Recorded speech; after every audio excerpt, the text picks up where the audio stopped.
Welcome back. तो आज देखने जा रहे हैं केमिस्ट्री का जो इनऑर्गेनिक केमिस्ट्री होती है। इनऑर्गेनिक केमिस्ट्री का most important part, which is the most important part? तो electronegativity is important part of inorganic chemistry. Because periodic table की बात करें, अगर पीरियोडिक टेबल की बात करें तो इसमें इलेक्ट्रोनेगेटिविटी पे डिपेंड होता है पीरियोडिक टेबल। आपको पता होगा इलेक्ट्रोनेगेटिविटी होती है 7, मतलब कि जो 17 नंबर का ग्रुप होता है, 17 नंबर की ग्रुप की इलेक्ट्रोनेगेटिविटी जिसमें क्लोरीन, याद रखो। तो मैं बताता हूँ इलेक्ट्रोनेगेटिविटी होती क्या है और इलेक्ट्रोनेगेटिविटी को फाइंड कैसे करें, इलेक्ट्रोनेगेटिविटी को समझे कैसे। चलो देखते हैं वीडियो को, लास्ट तक बने रहिए मेरे साथ। मैं हूं और आप देख रहे हैं हमारा यूट्यूब चैनल। तो चले वीडियो को करता हूँ स्टार्ट।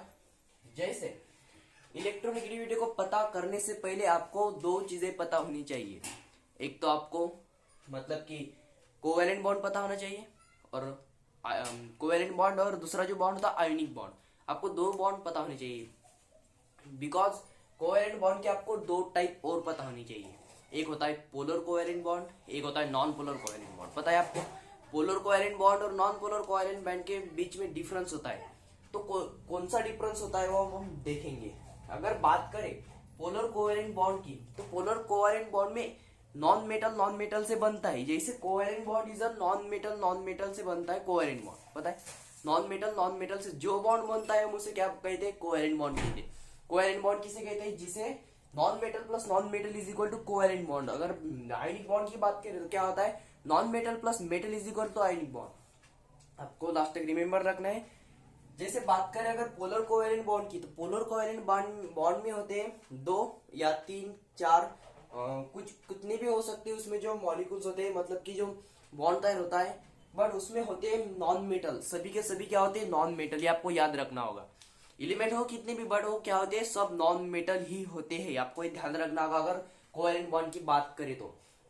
स्टार्ट करते हैं नॉन पोलर कोवेलेंट बॉन्ड। अगर हम एक एग्जांपल के थ्रू समझे तो इसमें क्या होते हैं? डिसिमिलर इलेक्ट्रॉन होते हैं, डिसिमिलर एलिमेंट होते हैं, सॉरी डिसिमिलर एलिमेंट होते हैं।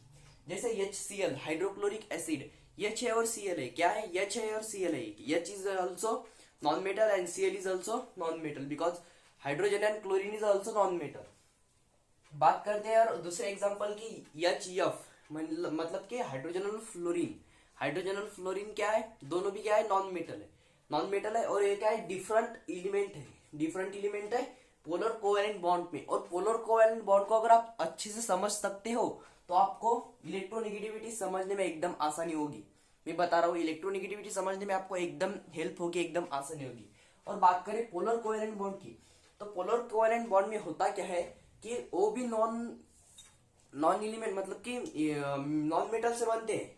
बट उसमें क्या होता है कि दोनों जो एलिमेंट होते हैं वो क्या होते हैं? सेम होते हैं। दोनों एलिमेंट क्या होते हैं? सेम होते हैं।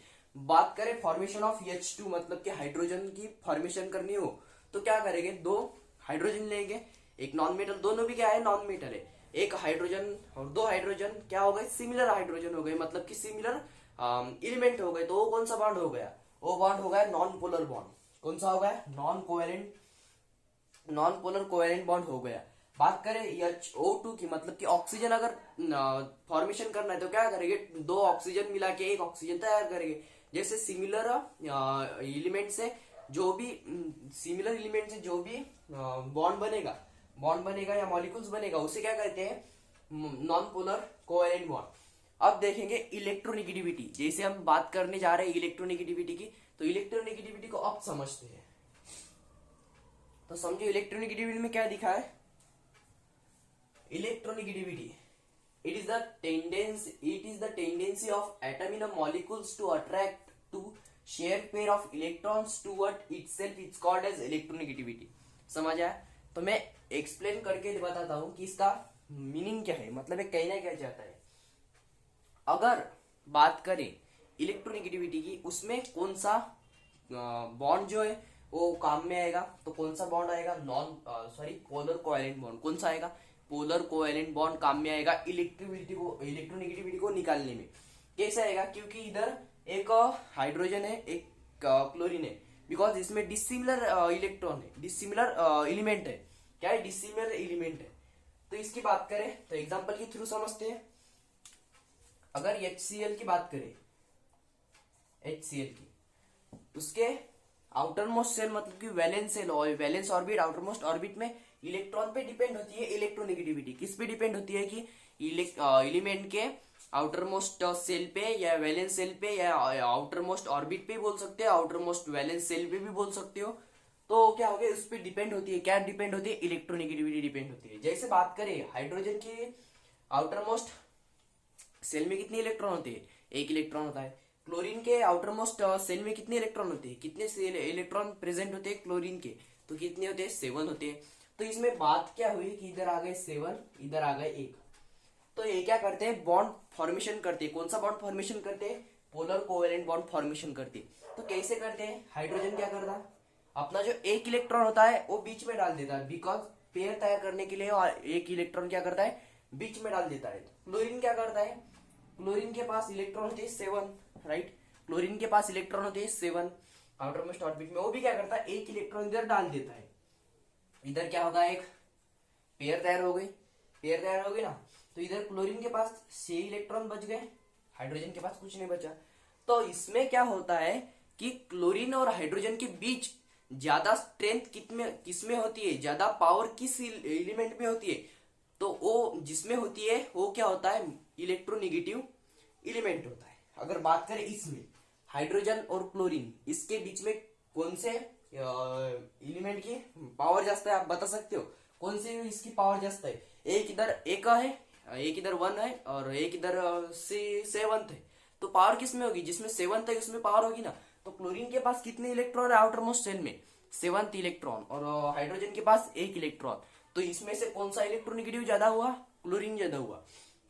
क्योंकि क्लोरीन क्या करेगा, उसके जो इलेक्ट्रॉन है उसमें जो इलेक्ट्रॉन है पेयर में, इधर दिया है share pair of electron. Share pair of electron मतलब कि दोनों ने शेयर पेयर कर दी इलेक्ट्रॉन की। तो ये क्या करता कि अपने तरफ जो इलेक्ट्रॉन, अपने तरफ जो एलिमेंट खींच लेता, अपने तरफ जो एलिमेंट खींच लेता उस पेयर को, तो उसे क्या कहते हैं हम, इलेक्ट्रोनेगेटिव एलिमेंट कहते हैं। जैसे इधर कौन खींचेगा, क्लोरीन खींचेगा, बीच में की पेयर कौन खींचेगा, क्लोरीन खींचेगा। तो इलेक्ट्रोनेगेटिव एलिमेंट कौन हो गया, क्लोरीन हो गया।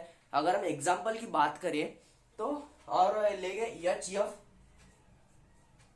हाइड्रोजन के पास कितने एलिमेंट है आउटर मोस्ट ऑर्बिट में, एक इलेक्ट्रॉन है। उसके बाद फ्लोरीन में कितने हैं, फ्लोरीन में आपको 7 इलेक्ट्रॉन है। क्या हो गए, इसमें क्या होगा कि हाइड्रोजन भी एक इलेक्ट्रॉन दे देगा पेयर करने में, फ्लोरीन भी क्या करेगा, फ्लोरीन भी क्या करेगा, एक इलेक्ट्रॉन दे देगा। तो इसमें जो बॉन्ड फॉर्मेशन होगा, बॉन्ड फॉर्मेशन हो चुका है। इधर एक इलेक्ट्रॉन इसके पास एक ही है, और फ्लोरीन के पास कितने हैं, फ्लोरीन के पास 1 2 3 4 5 6 है, 6 आउटर मोस्ट ऑर्बिट में 6 और 1 7 हो गए। तो फ्लोरीन के पास कितने इलेक्ट्रॉन है, 7 इलेक्ट्रॉन है, और हाइड्रोजन के पास कितने इलेक्ट्रॉन है, 1 इलेक्ट्रॉन है। अगर हाइड्रोजन उसको नहीं देगा तो फ्लोरीन के पास ज्यादा पावर है, ज्यादा पावर, जिसके पास ज्यादा पावर होती है सब उसी के पास आते हैं। जैसे फ्लोरीन के पास ज्यादा पावर है तो हाइड्रोजन क्या करेगा, उसके पास चला आएगा, चला नहीं आएगा, अगर वो नहीं भी आया तो उसको खींच लेगा। समझ रहे हो ना, क्या है, उसे वो खींच ले सकता है। जैसे पावर कम है तो हाइड्रोजन दे देगा, और पावर ज्यादा कम ज्यादा हो, जिसमें ज्यादा पावर हो वो क्या होगा, इलेक्ट्रोनेगेटिव एलिमेंट होगा। कौन किसके मुकाबले होगा, सामने वाले के मुकाबले। तो इसमें का इलेक्ट्रोनेगेटिव एलिमेंट कौन सा है, फ्लोरीन है। इसमें का इलेक्ट्रोनेगेटिव एलिमेंट कौन सा है, क्लोरीन है। तो इसको राइट ध्यान में रखो। तब तक के लिए बाय, मिलते हैं नेक्स्ट वीडियो में। जय हिंद, धन्यवाद।